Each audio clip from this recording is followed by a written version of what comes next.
those things have been. But to this man will I look, even to him that is poor and of a contrite spirit, that trembleth at my word.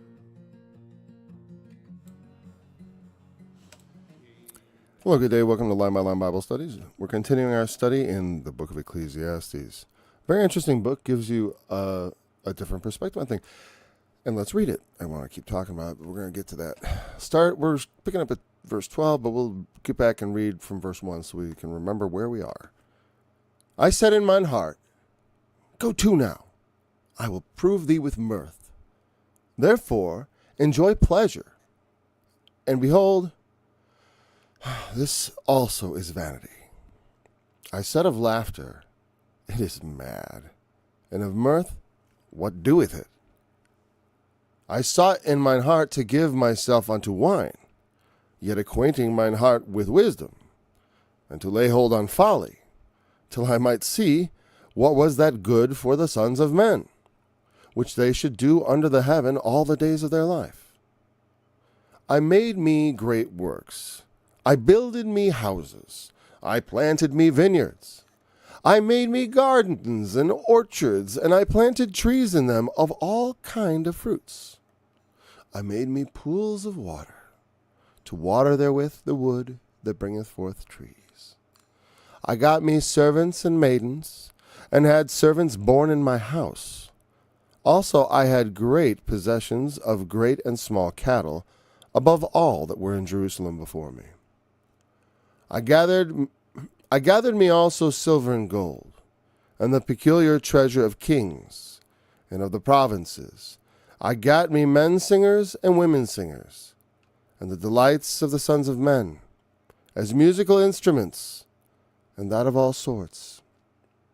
So I was great, and increased more than all that were before me in Jerusalem. Also my wisdom remained with me. And whatsoever mine eyes desired, I kept not from them. I withheld not my heart from any joy. For my heart rejoiced in all my labor, and this was my portion of all my labor. Then I looked on all the works that my hands had wrought, and on the labor that I had labored to do. And behold, all was vanity and vexation of spirit, and there was no profit under the sun.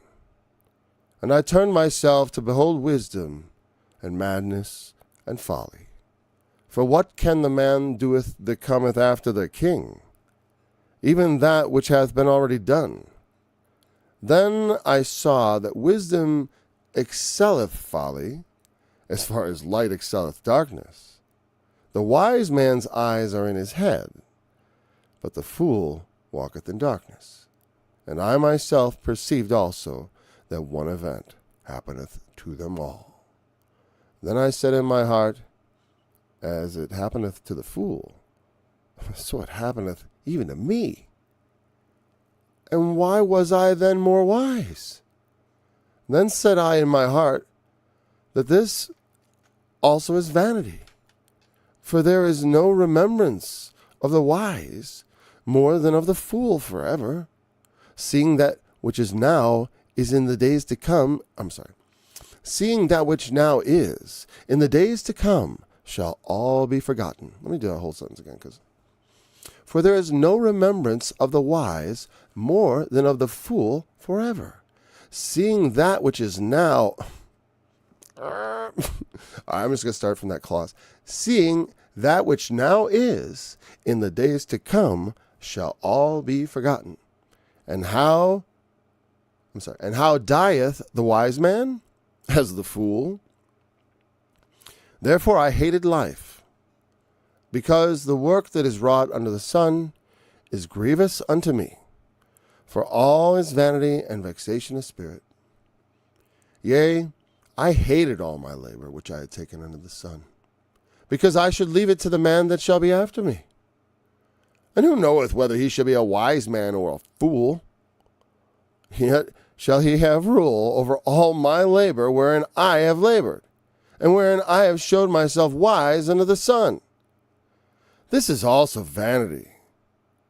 Therefore I went about to cause my heart to despair of all the labor which I took under the sun.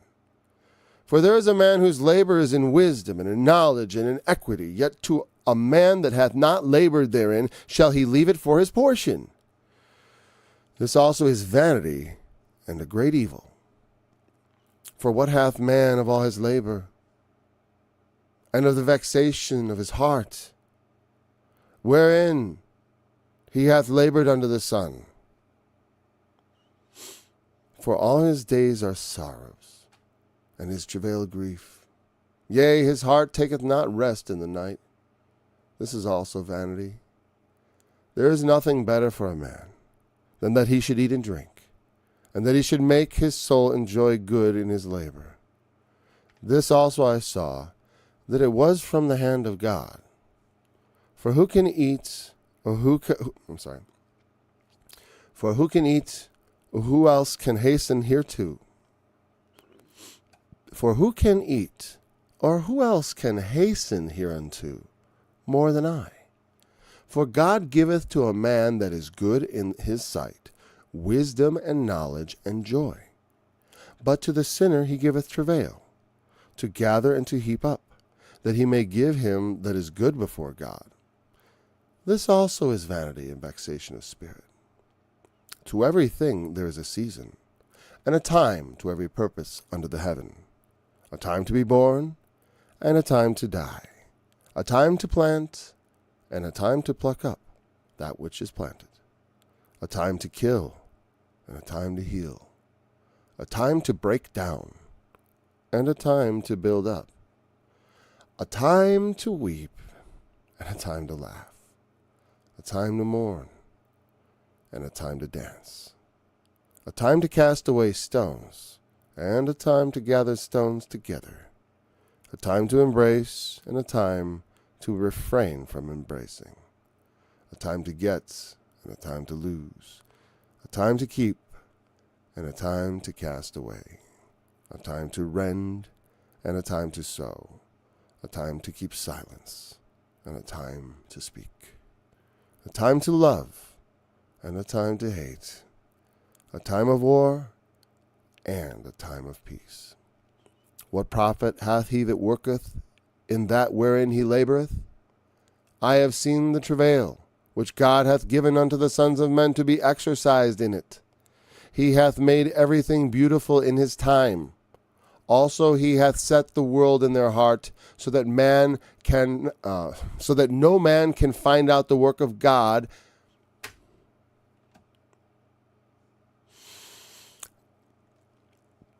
I plead mostly that I can barely see the letters. Before when I said dieth, I thought it said doeth, and I hesitated. I'm like, no, it says dieth. I gotta go see the optometrist. These are like old glasses. Here we go. He hath made everything beautiful in his time. Also he hath set the world in their heart, so that no man can find out the work that God maketh from the beginning to the end. I know that there is no good in them, but for a man to rejoice and to do good in his life, and also that every man should eat and drink and enjoy the good of all his labor. It is the gift of God. I know that whatsoever God doeth, it shall be forever. Nothing can be put to it, nor anything taken from it. And God doeth it, that men should fear before him. That which hath been is now, and that which is to be hath already been, and God requireth that which is past. And moreover, I saw under the sun the place of judgment, that wickedness was there, and the place of righteousness, that iniquity was there. I said in mine heart, God shall judge the righteous and the wicked, for there is a time there is a time there for every purpose and for every work. I said in mine heart concerning the estate of the sons of men, that God might manifest them, and that they might see that they themselves are beasts. For that which befalleth the one. I actually have to back off a little. For that which befalleth the sons of men befalleth beasts. Even one thing befalleth them, as the one dieth, so dieth the other. Yea, they have all one breath, so that a man hath no preeminence above a beast, for all is vanity. All go unto one place. All are of the dust, and all turn to dust again.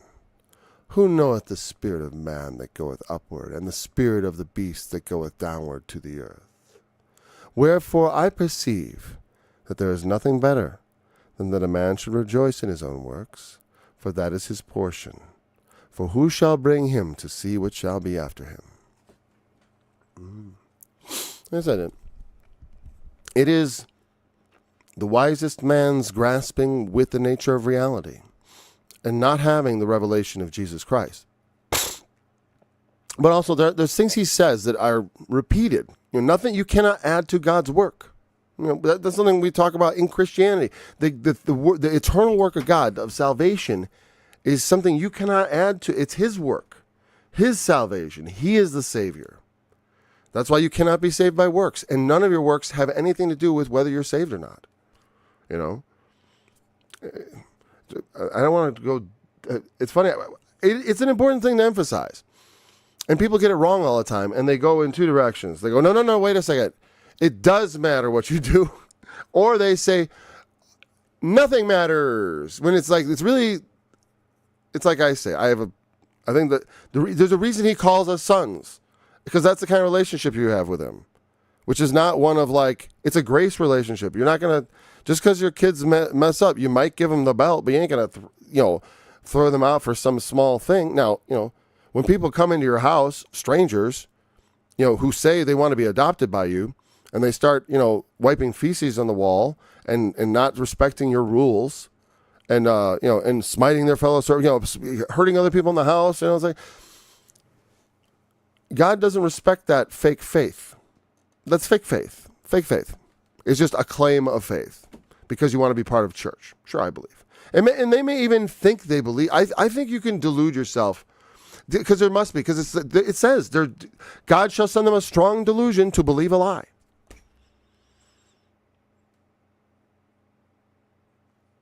And why? Because they had pleasure in unrighteousness. That's why. That's what it says. They believe not the truth, but had pleasure in unrighteousness. 2 Thessalonians chapter 2. Yeah. But they should believe a lie. And all. I have a song for that. I should have played that at the beginning here, but that's not the subject. Okay, let's go back to the verse we're beginning at. One of the things I'm glad it mentioned portion again, because these words, notice they're red. That's because they're misspelled. But it's interesting. I don't remember if I looked at portion. I kind of assumed the meaning. So let's look at Bible Hub real quick and see what we can understand from that. I know it's coming up again, and it's an important concept here. It's your portion. I think that is like your reward. It's like sort of the way you have your reward. The things we do have an intrinsic reward. There are earthly rewards. If you give to the poor enough, you can be famous for it, and people will love you. You'll be a famous philanthropic person, and you will have the reward of, people adoring you, looking at your picture and saying, aren't they wonderful? And there you go. You have your reward. And according to Jesus, don't expect anything from God beyond that. It's like, if you really want God to reward you, you got to take a different tack. And like I said, I don't mind burning a couple rewards now and then, because it's like I'm not that covetous of, to me it's like it's kind of a joke. I said I don't really think I have crocks of gold up in heaven. I have a relationship with God that I'm forging, where when He looks at me and I look at Him, it's like we're actually going to know each other. I think, I hope, right? I believe. Or there'll be some modicum. Well, that's the point. It's like when I look Jesus in the face, I want Him to say my name. I don't want Him to go, I don't know who you are. Okay? And the way that happens is when we do not obey him. And that's why we don't preach that here. I preach that you are a son, and therefore, yes, you must obey. It doesn't have anything to do with you being saved. Well, it has everything to do with you being saved because you're saved now, and now you will do what he says. See, I don't treat it like it's not like Old Testament, like, or you're going to hell. No, or the Lord will chastise you thoroughly. You know, it's up to you. I mean, and if he doesn't, that means he thinks you're fake. Okay, he doesn't really regard you as a son. He's not going to adopt you. He hasn't adopted you. Because if he adopted you, as all the churches say, you would want to do the right thing. You have this urge from the Holy Spirit. I believe that. The thing is, my whole life it's been like that because from my youth, my father was praying over me, and I was raised Christian. So I wanted to please my earthly father, and I also wanted to please my heavenly father. I just didn't understand how you did that, and that's the danger of teaching people, oh, do whatever you want. Because I didn't think there was any big deal to go out and be a fornicator. I mean, all the other Christian kids were doing it. They weren't all doing it, of course. But some of them like to give you that impression. So, portion, Bible Hub. And this is when we're doing it using the Strong's King James Version.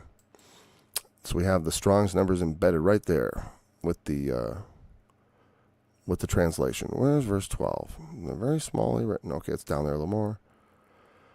No prophet under the sun. Why is this not shrinking with? Oh, there we go. Oh, I see what it's doing. So I have to this is annoying.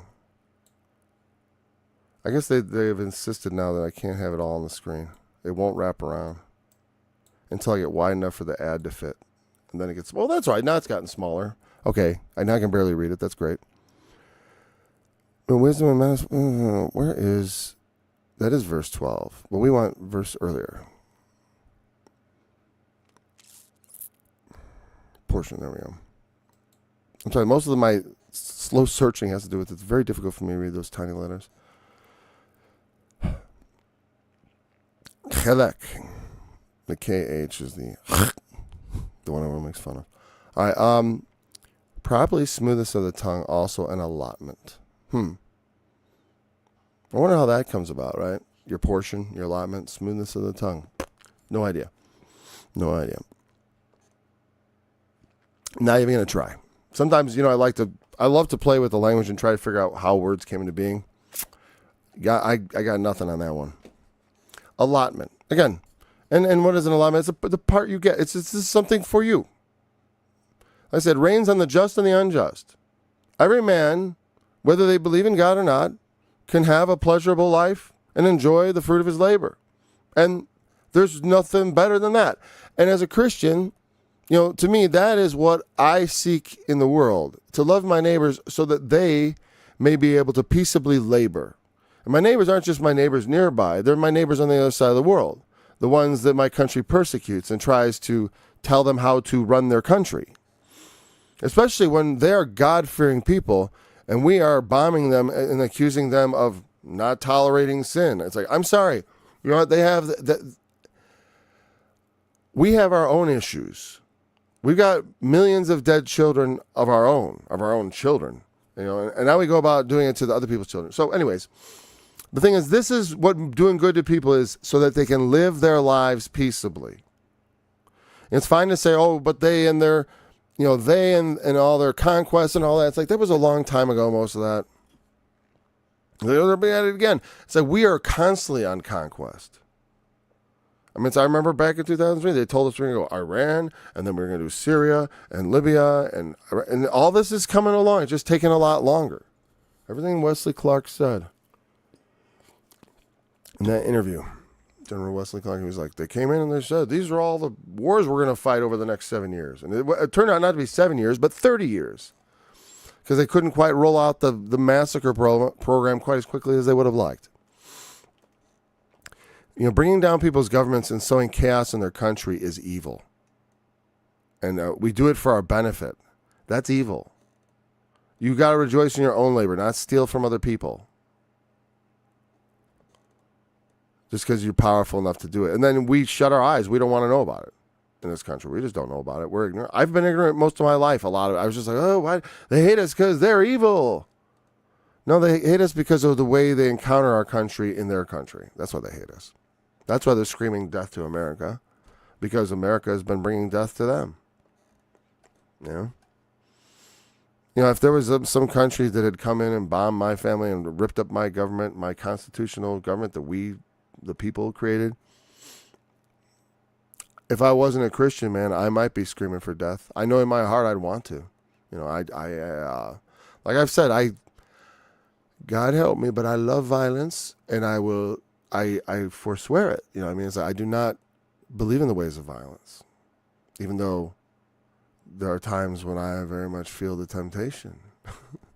I think when they about pastors misleading their congregations, I was telling my sons, because this misleading pastor, I'm like, that's so, when telling your people, encouraging them to tempt God and to mock him, essentially, to do to God what would be seen in the scriptures as tempting him and mocking him, even if they would not like to affirm those terms. They would never say, we no. But that's the definition of mocking God, is when you just don't obey you just go ahead and sin. Lie to the Holy Ghost in a big way. Go ahead, see what happens. You think he's playing around? Do something that is so faithless that he calls you on it. So faithful. Like Ananias and Sapphira, lying, selling their property, keeping half the money, lying to the church so they could, because they wanted that adulation of the people. They gave all that money. They could have given, the half they gave was impressive enough. I've never had enough money to worry about, like at one time, well, okay, what do I do with all this money now? I don't even really want that situation, to tell you the truth, because I have too much conscience about it. I'd rather just die poor. Really, I would rather die poor and just telling other people what they should do with their money, because I don't have to deal with the temptation. All right, sorry. I don't tell people what to do. I tell them what they ought, the kind of things they should think about, because I cannot give financial advice to anyone. You want to be, I prepare for the future, but I do things like I want to plant like a physical manual well out here in case electricity isn't a thing anymore someday, which is a possibility, at least, especially for a brief extended period of time. Like the possibility of losing a lot of electricity for a month or more, or to a region or something like that, is not an absurdity, especially with the sun's activity and all that. All right, this is just wise advice. Okay, we're going back to this. Going back to Ecclesiastes. That's all right. We read and then we learn and we talk. It doesn't. To me, it's a lot like things inspired. To me, it's it's funny. I don't do a lot of topical studies. When you do a topical study, you got to pick scriptures that fit. But sometimes when you're reading scriptures, it inspires topics that are current. At least just because I see things, evil. It's like, let me tell you about evil. It's like, it's very easy to get sidetracked like that. And it's all right, because this is a very understandable passage. But let's try to think about what Solomon was talking about. So we got the definition of portion. I turn myself to behold wisdom and madness and folly. For what can the man do that cometh after the king? The king is the first man in society. He is the top man. Everyone else comes after him. And so he's saying, I wanted to look at wisdom and madness and folly, foolishness. Man is like crazy, foolish.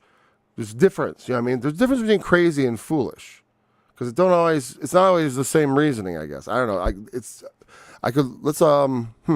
I'm going to look at the words really quick. Madness, hoala, folly, is, I believe, the usual word for fool. But of course, it's going to be a different form. It's like fool and foolish. Holela, madness, insanity, feminine active of halal, folly or madness. Okay, so I love when they define the word with the word the other one is translated as. This, they say, is silliness. Secluth. Oh, wait. No. And then chalek is what? Flattery? Portion. No. Oh, smoothness of the tongue means flattery. Okay. To have a smooth tongue being flattering, and then a portion. That still doesn't make sense. But that's okay. Sometimes words have two meanings, and it's the same word.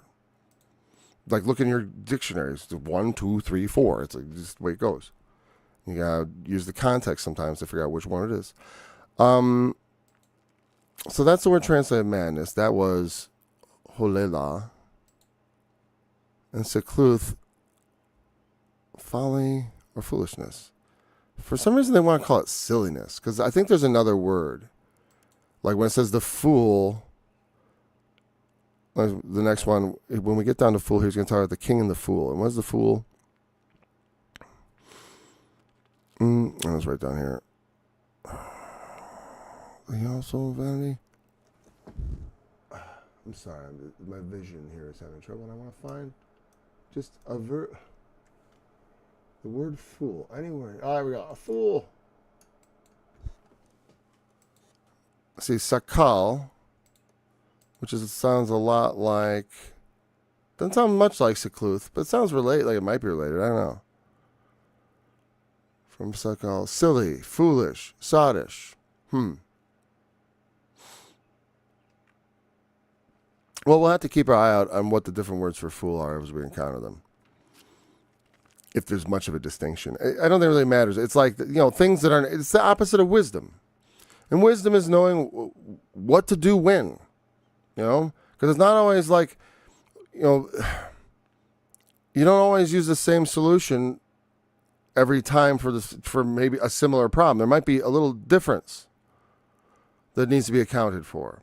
And wisdom will help you account for those things, by being wise. There's all kinds of wisdom. One can be wise in the way one goes about repairing a car. You could plan it out. Say like, well, I'm going to keep things organized. That's wise. I'm going to maybe do a little photographic documentation of certain parts that I think I might be confused about later. That's wise. It's like thinking ahead, doing those things. It's that kind of knowledge and thinking that is represented by wisdom. Like, you don't have to be smart to do it. Because and that's one of the things I talked about being smart yesterday, but wisdom isn't about being smart. Sort of. It's acting smart. Because it's like, there are these books of wisdom out there that give people wisdom. And they're called what? An Idiot's Guide, right? Because, why do they call it that? Because some people are like, I'm an idiot. I don't know. I need things explained to me. They're actually kind of wise. Because they know I need to have I don't catch on to things fast. I need a detailed explanation. And in fact, I'm not organized, so I better get organized. You don't have to be super intelligent, like as far as in having like a powerfully calculator-like brain to be able to just be conscious of your weaknesses and behave in a wise way. And of course, the most important kind of wisdom is the wisdom that comes from God. There's an earthly wisdom.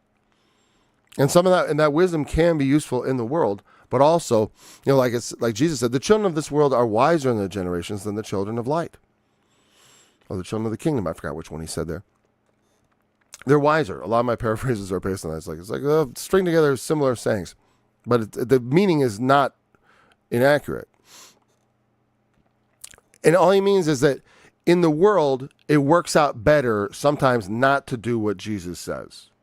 In the world, because giving someone the coat off your back, going the extra mile, it can be costly in the world. By sacrificing things and not looking for a reward for them and not getting the adulation in the world and just kind of quietly doing your thing and not trying to make yourself more than you are or whatever.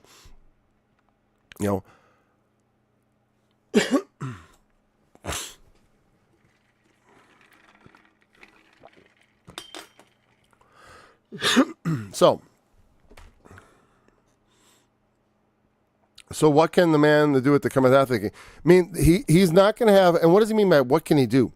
What he's saying is, I have the power and the wisdom to actually explore things that other people can't. I have the luxury of all my wealth and my power, and God has given me this great wisdom. I can do all kinds of things. He made all those projects we read about, right? And he felt good about, he took pleasure in making them. Of course, later on, he hated them, which was, like I said, the bitterness of the belly that sometimes life and God's message about life has. It's like you can't fully set your heart on the things of this world. Even like in the good that I do, like because Solomon isn't wrong. Obviously, it's in the Bible. It's not lies. He's right, but it's a particular perspective. Yeah, I mean, it's like it's right, but he doesn't have the knowledge to come to the full conclusion. And by right, I don't mean he like and do thou likewise. Don't do what he did. The point is, he's like saying, I do this so you don't have to. If you were, it's already been done. I already did it. I did it. What can someone who comes after me do? You would just do what's been done, which I have done, to find out the same thing. You know what I mean? It's like you can. It's like I say to my kids, you can learn the easy way by listening to me, or you can learn the hard way by thinking I'm full of it, and just go ahead and do what you think. FAFO. Fool around and find out.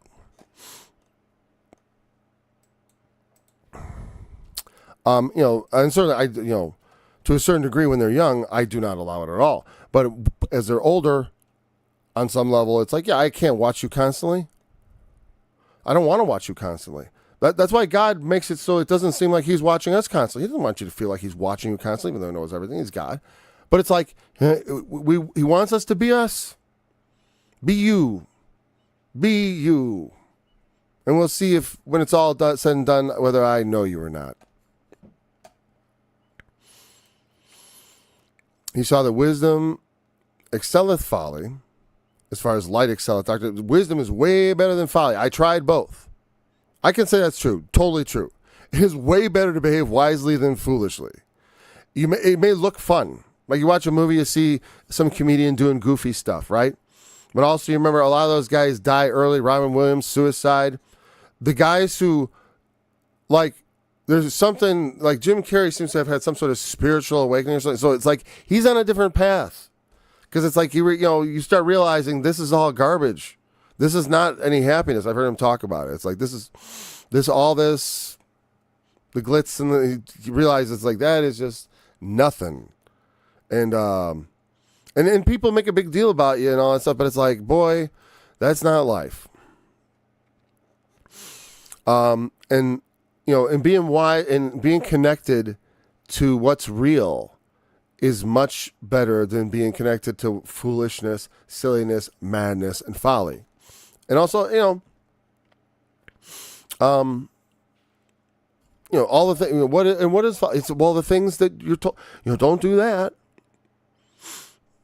These are not when wisdom often is handed down because people are like, well, hey, I was telling my son, it's like, like in the Old Testament it says, well, what did I say? I was talking about the chickens. I was talking about love, the love of God, because I was taking a vacation Bible school, and I can report today that they managed to say nothing to confuse the children, and so good on them today. Congratulations on not making me want to whip your pastor with my belt, because I really want to put that guy over my knee. Metaphorically. No, but actually literally too, to tell you the truth, down deep in my heart, I do. Because that's just because when kids are disobedient enough, they need the belt, and this is one of God's kids, and boy, Lord, if he's one of yours, he's got the belt coming. So I sort of pity him. I gotta remember, he's someone else's servant. I'm supposed to do my job, which is rebuke him and warn him. It's like if you don't do it, if you don't get it right, God will punish you, or he'll let you, or you're not his servant, or you're not his servant. So I'll get ready. The wise man, okay, but yeah, that's an obvious one. I don't have to. But the thing is, you think it's obvious. It wasn't to me when I was young. I pursued all kinds of folly. That's why I very quickly ended up dedicating my life to the Lord, because I thought I was going to die in the midst of my folly. And I was like, Lord, save me and I'll serve you, because I am about to lose my life here. I've never been so messed up. And it was reason for concern. I gone at things very hard. If you could overdose on, well, whatever. taking multiple drugs and alcohol all at the same time, in large amounts with LSD. And then I thought, I'm going to die. And things were going black, and I was like, this is not good. I didn't feel like I was going to pass out. I thought I was going to die. And even if that wasn't real, it doesn't matter. Because in my fear, I called out to the Lord, and then I made a promise. And he certainly expects me to keep that, as I have always tried. I've always made sure my talents were making profit for God, at least hopefully a little profit. I can't say I'm the most profitable servant, but I will be a profitable servant. I will not hide my talent on the earth. Absolutely not. Don't be a fool. That's foolish. It's like, it's worse than foolish. Jesus called it wicked and slothful. And he took away his talent and he gave it to the guy who had 10 and then cast him out in whatever formulation he used there. Jesus said so many things after a while, they all kind of blend together. Because you just remember everything he said. Or virtually. Like, I can't necessarily pull out everything he said, but it's like, there's very little he said that if you told me, I would be surprised. I don't think there's a thing. Not Jesus. Some things the prophets said, maybe there'd be verses I forgot about in Ezekiel or Jeremiah, not Isaiah. Well, maybe Isaiah. Certain sections I haven't written it all into music. So,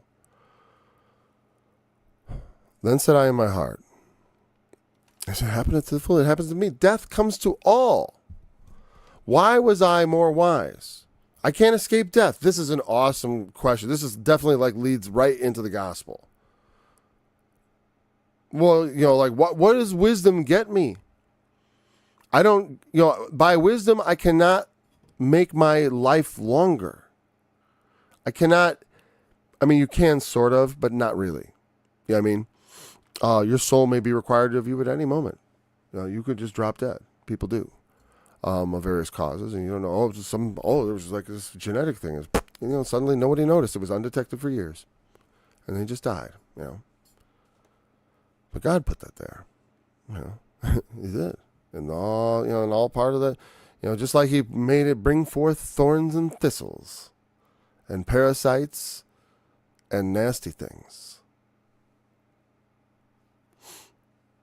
That's why I like them. I remember when I heard the Monty Python song where they go, all things dull and dreary, all creatures. They go to they do the opposite creatures. It's the kind of thing I would do with music where I hear something and I immediately think, what about a song that says the opposite? But the truth is, each nasty little spider, he made them all, he did. He made every creature, because they make all these creatures and they mention all the nice ones. But he also made the evil creatures. Some of those specifically to get us. Okay? It's like, whatever. Or with the ability to get us, they certainly do. They will look at you as prey.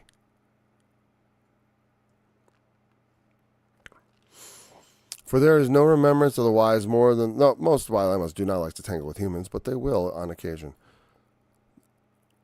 So, he said this is also vanity, of course. There's an emptiness to it all. My wisdom is profitable. It's way better to be wise, and I have a more enjoyable life.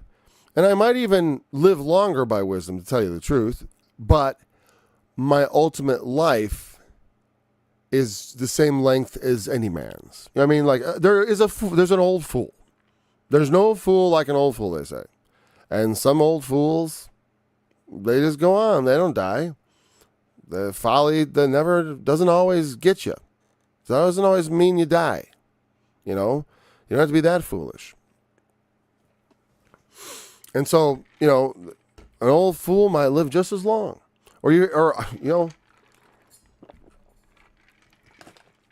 Fool, what about the wicked?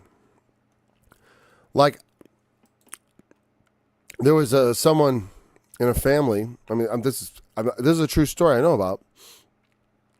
But this guy was molesting his female relatives, the young ones, in ways I will not describe. gross stuff. Just casual kind of groping, I think, and gross kissing.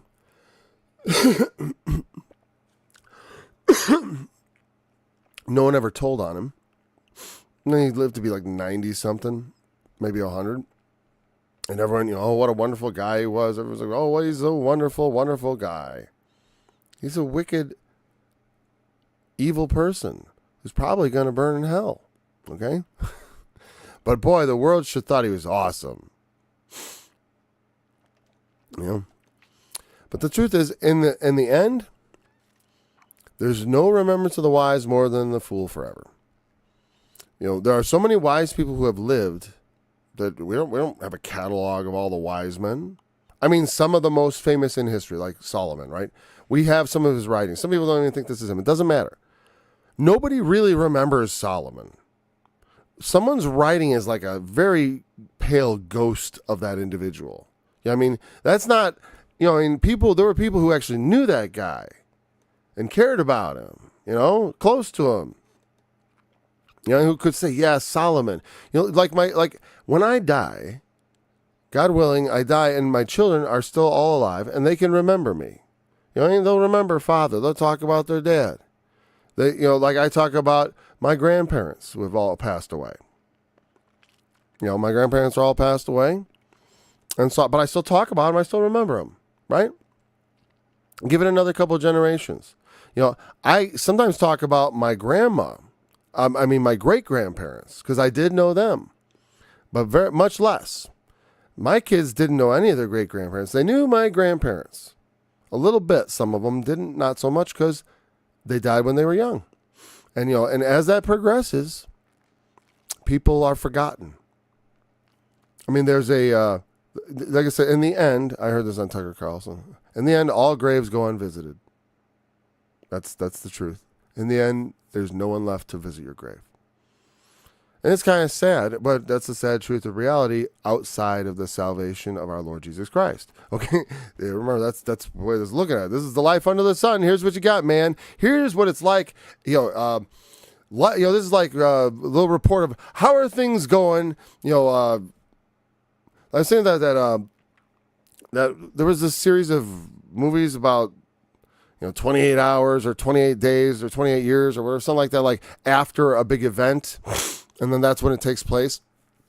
And so I feel like this is like, after Eden, we're reporting how are things, what's the analysis on this whole fallen world thing? What do we got? Well, we got a lot of toil. We're eating bread in the sweat of our brow here, and life is hard. And ultimately, all our labor is vanity. Because like I said, I can lay this up and give it to my children. I know them, right? But somewhere down the line, everything I ever worked on or worked for, like this house that I'm in, I didn't build it. Someone else built it. And they built it. Some man built this house, not some company. This was built in 1866. And they put their names in the concrete when they poured it. And they put their names on the walls of the building in charcoal so that they would be remembered. But the names don't mean anything to me. I don't know who they are, what they cared about. All that there was is all gone. There may be others who remember, but the things it's like he patched up that barn. He built that coop like that, and that was the awesome 2-seater outhouse they built. There's like the Rolls Royce of outhouses here. Because you think of outhouses as these tiny little things, right? This little, like a porta potty, right? That's your outhouse, right? They didn't, like the old school with the little moon on it. My outhouse is about 20 feet by 20 feet.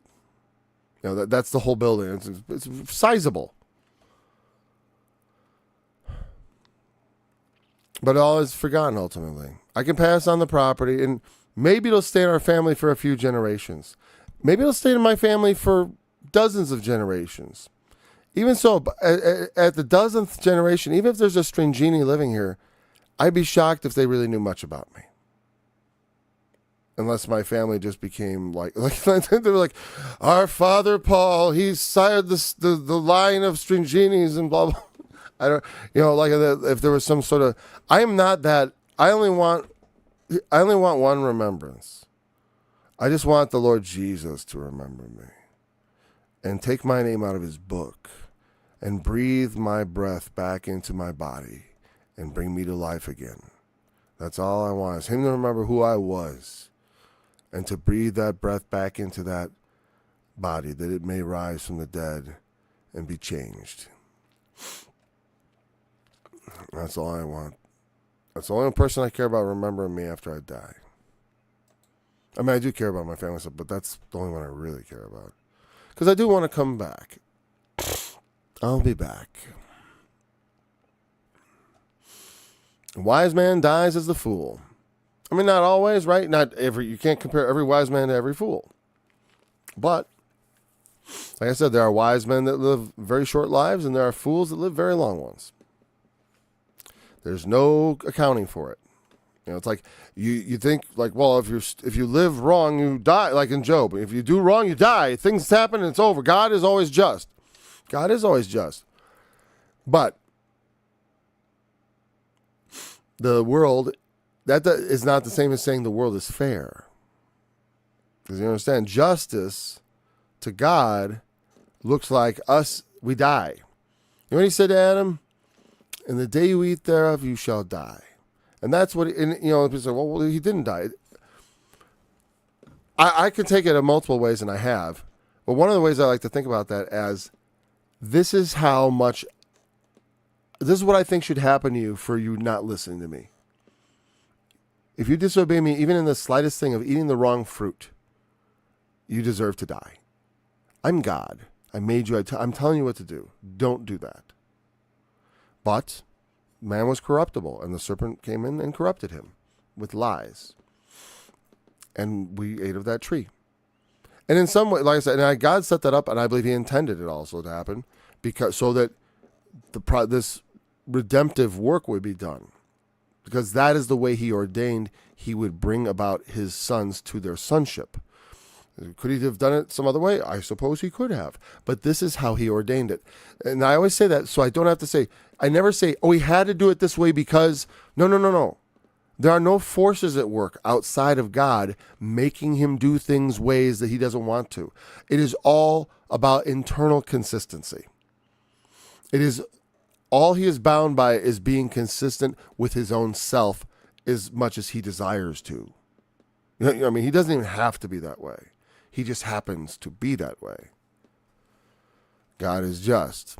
Like in the parable of the worker's wages, though, as we've talked about many times, it does not often seem so to man.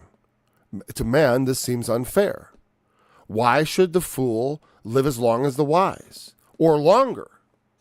Why should the wicked live out long, happy lives and enjoy all those things, enjoy all the riches they have gotten through ill-gotten gain? Why should they be allowed to enjoy that? Why should they be allowed to think they can get away with it? That's so that they can be punished ultimately. That's terrible. It's like, well, I suppose so. But then again, would they rather he had made some other people to fulfill that role? Because there are other individuals who could exist, who could probably fit your role, that he could probably slip in there and then you wouldn't have to ever exist. See, I think that's it's like God doesn't need me. I could easily be replaced. If these should hold their peace, the rocks would cry out, saith the Lord. He does not, none of us is necessary. And that's okay. It's not to run you down, but we shouldn't think of ourselves above what is right. And, we are looking at God. When you look at God, you understand where you stand. The problem is people don't have a proper conceptualization of his majesty. And we think about the world and stuff, but God is so much bigger than the world. So much bigger than everything you see. So much more powerful than all the stars in the sky. And he should not be trifled with, tempted, or mocked. Okay. He forgives those things. This is the thing. He is not, and since he ordained all this, like I said, it's like, I don't really believe like the God, like when it says God's wrath, it refers to these things as anthropomorphisms because for poetic reasons or for whatever reasons, a narrative reason. The idea of God being like so angry, he's got steam coming out of his ears and nostrils. You know, like, "Ugh!" like, what? I can't believe they're doing it. Why would he be asking us to learn patience and long suffering? Is God so full of wrath? He's been waiting all of history. He's poured out his wrath a few times, I should say. But I mean, as examples. But to pour out his wrath on the world, not since the days of Noah. You know, God is long suffering, but also he does not owe man a living. And if man fills the world with violence, as we are currently also doing, and much like the days of Noah, that's what should tell you, that we're getting close, because as in the days of Noah were, so also will the coming of the Son of Man be. You know, in the 20th century, we had wars, and the violence and death shocked the people. Though, you know, I mean, Genghis Khan, I think, as a percentage of the world's population, he did a lot more murder and mayhem. I think he's still top dude. Is it Genghis? I would say Genghis, but it's actually Genghis, I guess. Jenga Khan. Someone I would not make fun of in real life. I mean, if he was still... Because he took care of people, man. He killed. He would, when towns wouldn't surrender, he'd give them a chance to surrender. And if they wouldn't, well, then you all die. And by all, he meant every single one of you. Down, you know, and we're going to have fun and games throwing your children off the wall, you know, and that kind of stuff. That's what men get up to, because they don't, gods, I'm a god. I'm God. You know, that's the spirit of Antichrist. I get to decide. I don't have to listen to what God says. I do as I will. I know that's how I end up sinning, because I have a will that's not exactly the same as God's will. Part of my Christianity is to bring my will into alignment with his. I hated life because the work that was wrought in the Son is grievous unto me.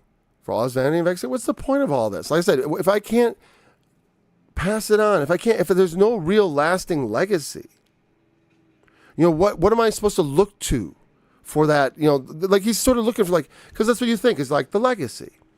And I think like my children after me and my grandchildren. I do think a lot of my descendants. I'm like, because that's all I can think about as far as the future, because I have children. I think, well, if the world's going on, I want my children to survive. If it's the end of the world, well, then we're all going to enter into the kingdom. And that's that. It's like, you know, I only get so many children and grandchildren. I know I only get 8 children because my wife had menopause and I will not marry again. And then my children will have a number of grandchildren, but so far it's only a few. It could get to a certain point and then that's it. Oh, wait, we'll get to a point where that's it. But but I want the world that they inherit to be a place that they can labor and enjoy the life that God has given them. Because while we're here, that's part of it. You know, I was talking to my son about the passage where Jesus talks about forsaking everything, but also that you gain 100-fold of that, not just in the world to come, but right now in this life, through the family of God. You know, as far as like, if you, whatever you forsake, like if you were, because here's the thing, and we might say, like I would say, I don't have a really big, you know, like church family. It's like, well, you know, I don't have like a big congregation of people that I'm like Christian family with. A lot of those are a lot less family-like than they should be, because they are too big. When people don't know each other, not able to really care for each other the way you would if you were in a very tight-knit small church, which I do favor tight-knit small churches, even the house church. But the church, my church is I have so many believers in my own family that it forms a church without need to go to outsiders. So, but what I'm saying is,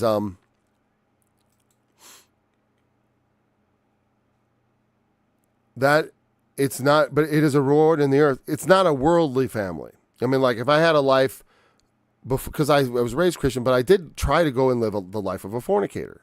And that I forsook, and I forsook the friends, okay? The fornicator friends. But then, you know, I gained again other friends who are not fornicators, you know, and a wife. And then I had children, and they also, I have a certain amount of fellowship with them, especially as they grow older. And then we have more in common, you know, as they go through life experiences that I've been through, and then they turn to me for counsel and such. And always it pleases me that my children will come to me for counsel when they need it, if they need it. I've raised them to be wise, so they generally tend to think. Because it is like I said, I tell them to do things. I don't tell them, or I'm going to kill you. You know, I always think it's like, don't say that, Mom. Why are you threatening things that she knows you will never do? You know, you don't threaten things you will never do. You will never kill her or him, whatever. I'm thinking of someone specific. You know, I strangle you. You're just getting angry and being funny is actually. And so you're teaching kids not to take you seriously. I always try not to get mad. Certainly not when I'm trying to be communicative. Sometimes you can't help it. You get mad. That they're disobedience. At the thing, you know, it's like, but you want, you know, sometimes it's good to show them a bit of the displeasure. A sharp rebuke is not, you don't have to always use words that are soft, right? You don't want to use words that are cruel or mean-spirited, or, you know, and you don't want to drag people down. A lot of times I hear parents insulting their children in ways that are very hurtful. Only a few times I ever say something to my children that I regretted. Like one time I said to one that he was useless. And I meant that in a very specific sense. I meant like, I can't use you for this. You're too small. And I was more talking to myself. But boy, it hit him hard. And boy, I felt bad. But later he learned he was useful. So, you know, it's, you know, whatever.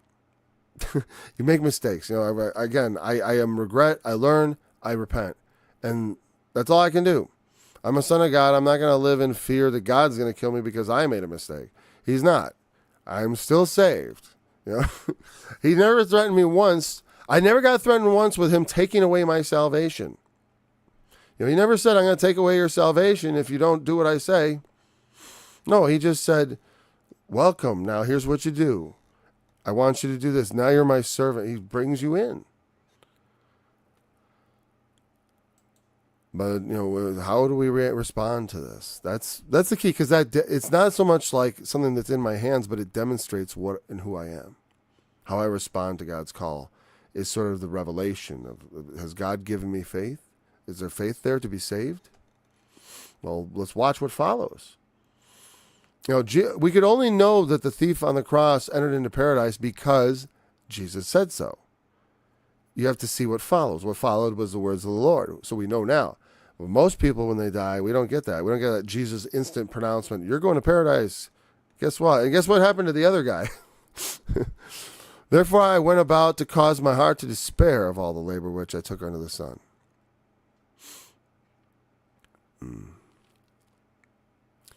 Again, he wants to know, well, I'm going to leave. He doesn't like leaving stuff to other people. Because is he going to be wise or fool? That's like I said, my grandkids, I don't know if they're going to be smart. Though, I don't know. I think I'm probably a better father than Solomon. His son was bad. He was very wise, Solomon, and maybe he knew a lot of things, but he wasn't always able to do right things. And he had too many wives, and they corrupted him into idolatry, or at least participating in idolatry. I don't know if he actually worshipped those idols, but he tolerated there being idolatrous women, you know, in his, because they were lovely ladies, and he wanted to know pleasure, you know, and they had their gods, and it's like, well, let me show you this.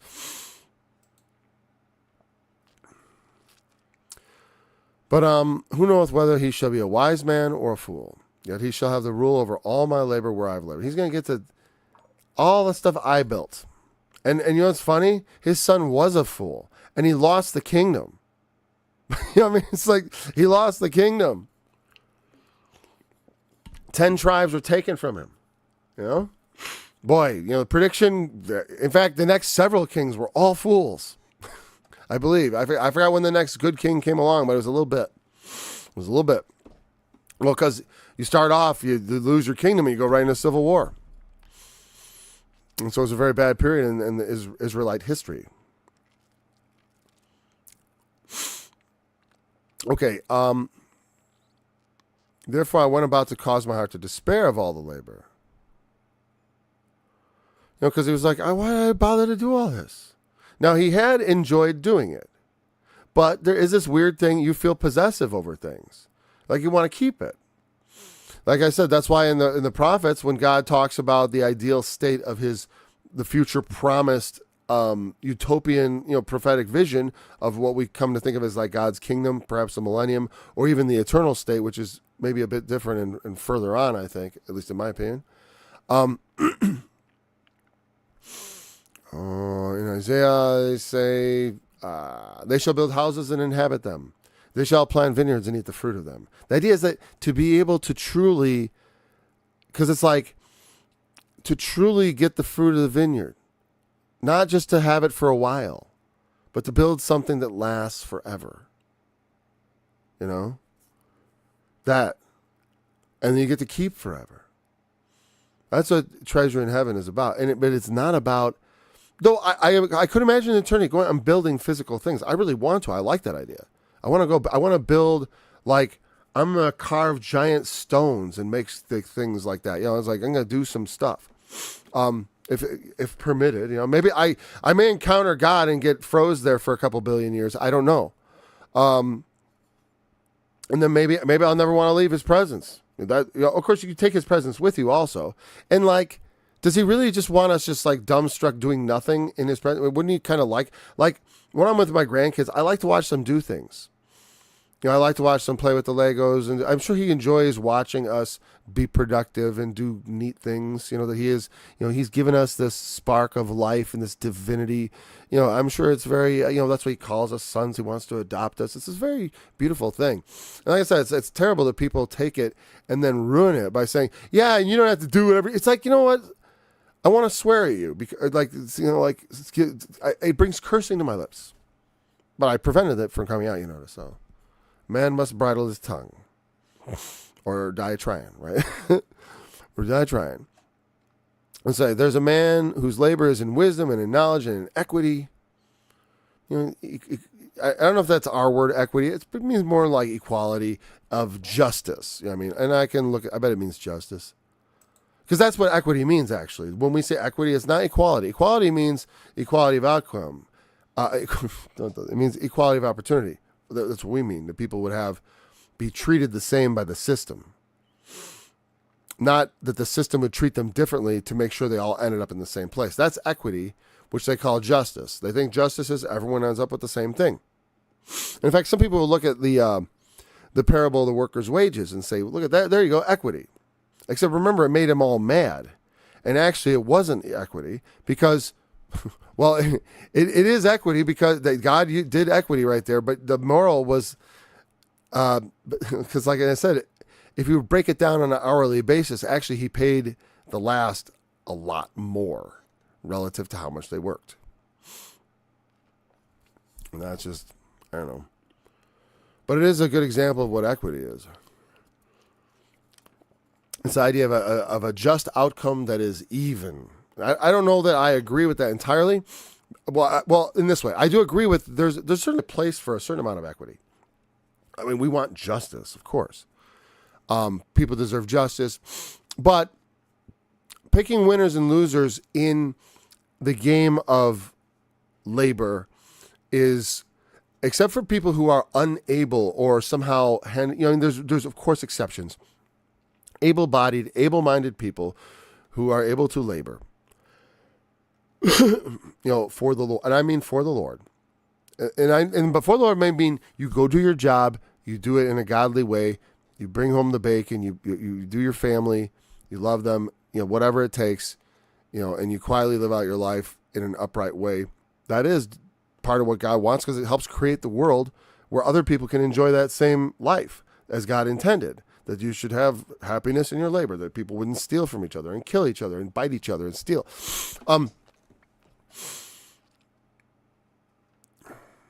So,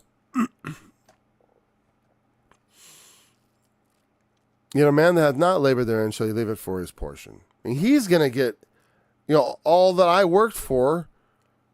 That's why some people they don't want to leave an inheritance. They burn it all up. They spend it all on themselves and leave their kids nothing. Whatever. I certainly don't covet the inheritances that have been dangled about. I had a grandmother who always talked about my inheritance, and I didn't get a dime. So, and no one else did. Someone else just took all the money. So, And it's funny. But whatever, it's like that bother. I don't think it's like to covet the money your parents have laid up. It's nice when they leave you something, but it's kind of weird to be like greedily waiting for it or something like that. So I try never to think about it, because I always tell myself it'll probably be whatever they're promising me. They'll probably use it up and live too long or have medical problems and use it up. Don't count on those things, but sometimes that happens and people don't. All of a sudden they get a windfall of money, all this hard-earned money, and then what do? They go waste it on something, or they buy drugs and prostitutes. It's like, you never know what they're going to do. So you work so hard on all this stuff, building it up, and then someone inherits it and they sell it off and waste all the gain. You know what I mean? They just are a fool with it. And that must drive people who do a lot of wealth building nuts. That they can't control what happens to the money. That's why they set up foundations, literally, to control the money forever. But even so, over time, I know there's lots of foundations that definitely are supporting things that I don't think the founder would have approved of.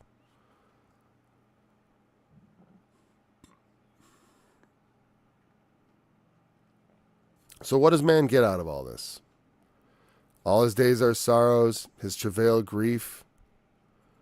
Yet his heart taketh not rest in the night. He's not even. He works hard and he's got a lot on his mind and he has trouble sleeping. I've had that at times. It's nice to get sleep.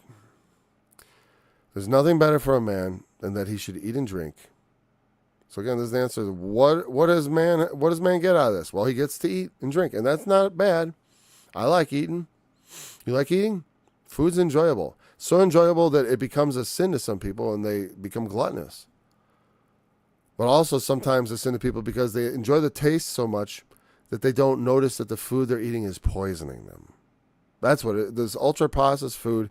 If you're obese and eating a lot of food that doesn't have a single ingredient, if you're not eating foods that are just, you can identify that was a plant, that was an animal, that's meat, food you cooked yourself. If you're eating something that comes out of a little box or a bag and it doesn't look real, if it's got sugar in it, just throw all that stuff away.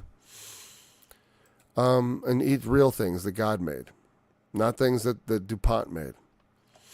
I say DuPont. Actually, I think they're a chemical company, but that's why I said DuPont instead of like Kellogg's because, what's actually interesting is that the cigarette companies all bought into the food companies, and that's why food has become very addictive, and also garbagey, because they put all these non-food ingredients in there to make these edible things that fill your body with garbage. Eat things that God made. Try, or they are like one step away from that. Like flour, okay, that's one step away from a seed. They had to grind it up, and it's an old school food item. I don't hate all those things, but you got to watch out eating too much of anything.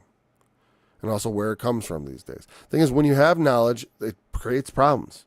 When you have wisdom, it creates sorrow.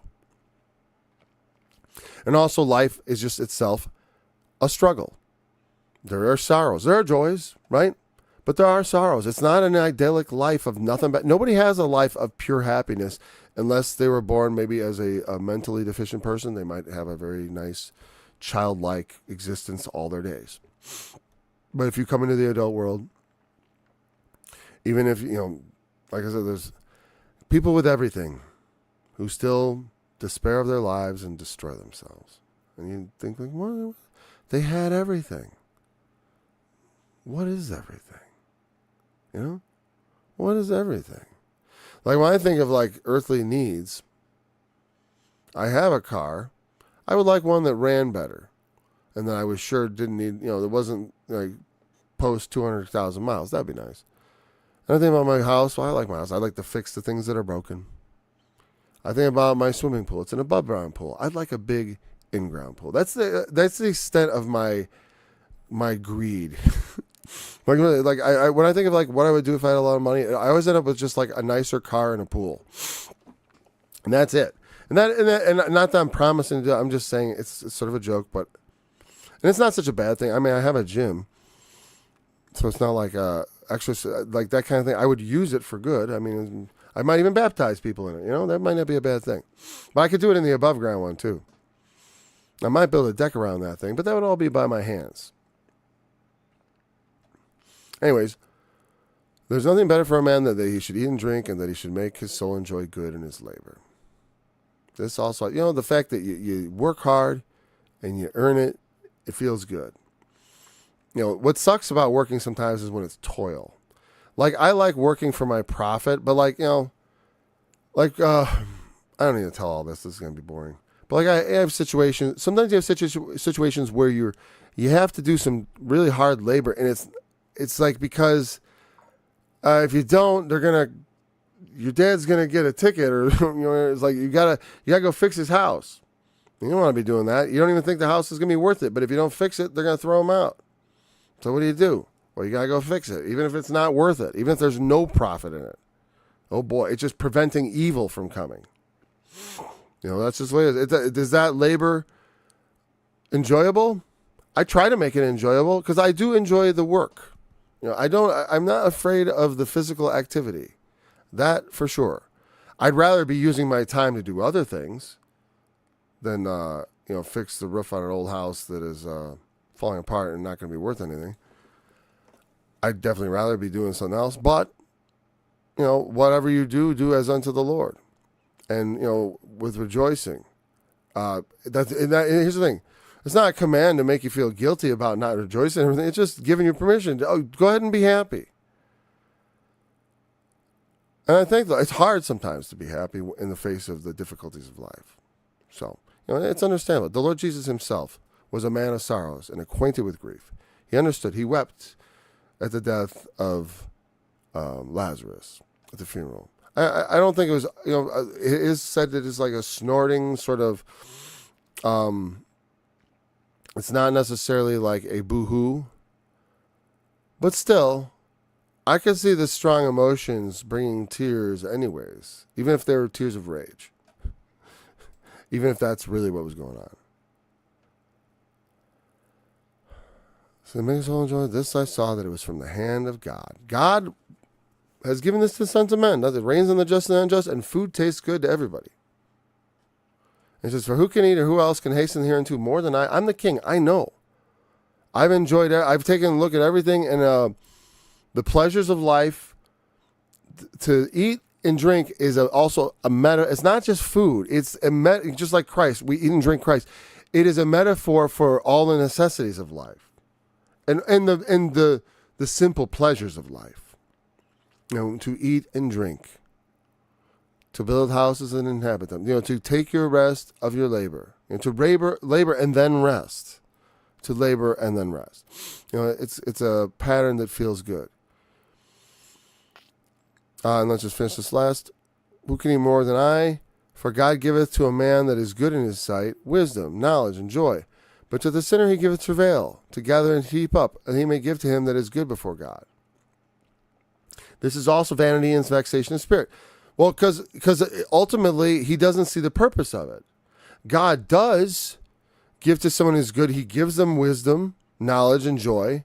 But to the sinner, he gives travail. Even me, if I sin, I may have travail for it. It doesn't mean I'm not saved. It means I'm going to be chastised. To gather and to heap up. What's that a metaphor for? Because obviously he gives travail to gather and heap up. To me, that sounds like gathering and heaping up is like trying to futilely. That sounds like I said about trying to gather money. Trying to get rich in the world and trying to grasp at things and to heap up. And it's travail. Because they find themselves bothered and worry about it. They lay there at night worrying about their money. Where's the stock market going? Whatever, you shouldn't be worried about that because as my friend always says, you should be in it for the long term, if you're in it at all. My assertion was always in the long term, it has no future. Okay, right? And I think you know what I mean. Hey, it's nothing wrong putting some money at risk to create some wealth. It just cannot be our obsession. Wealth building is not what we're about. We're about building a relationship with Christ. That's the true riches.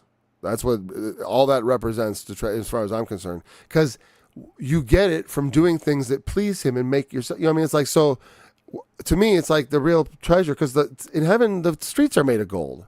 What, I need more in my room or something? And I don't really think those terms, but like in a metaphorical sense, I do. All right. And again, that he may give to him that is good before God. That's like the parable of the talents. Take the one, or the weights. I forgot which one, but in one of them, he takes the talent from the one that had one and wickedly did not do anything with it, and gives it to the one that had the most. Because from him to him that hath shall be given, and he shall have more abundance. But from him that hath not shall be taken even that which he seemeth to have. Yeah. This is vanity and vexation of spirit. I think he's mostly talking about not the, well, he doesn't really see, he sees there's something good in wisdom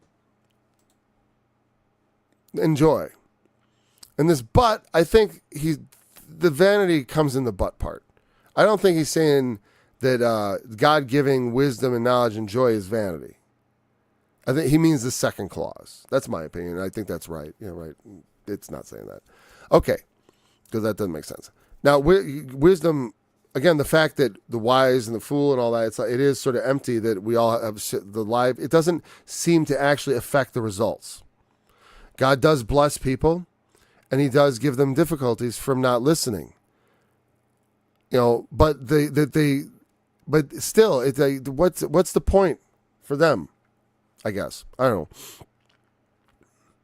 Again, remembering mostly it's saying this is empty, and so maybe by that, honestly, and he said to vex his heart at some point later on, and see, that's why I think it's not vexation, it's not chasing wind, it's vexation of spirit.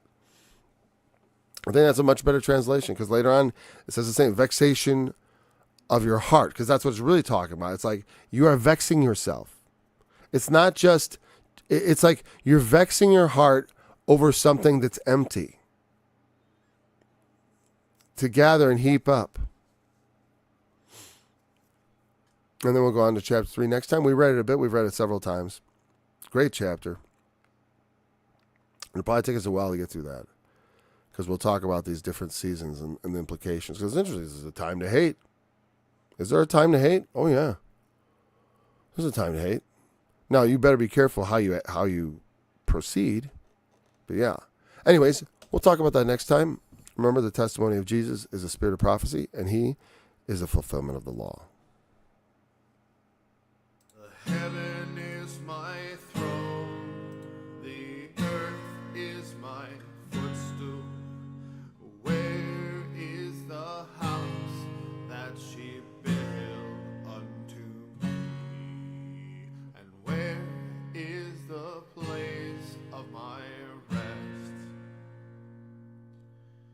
For all those things mine hand hath made, and all those things have been.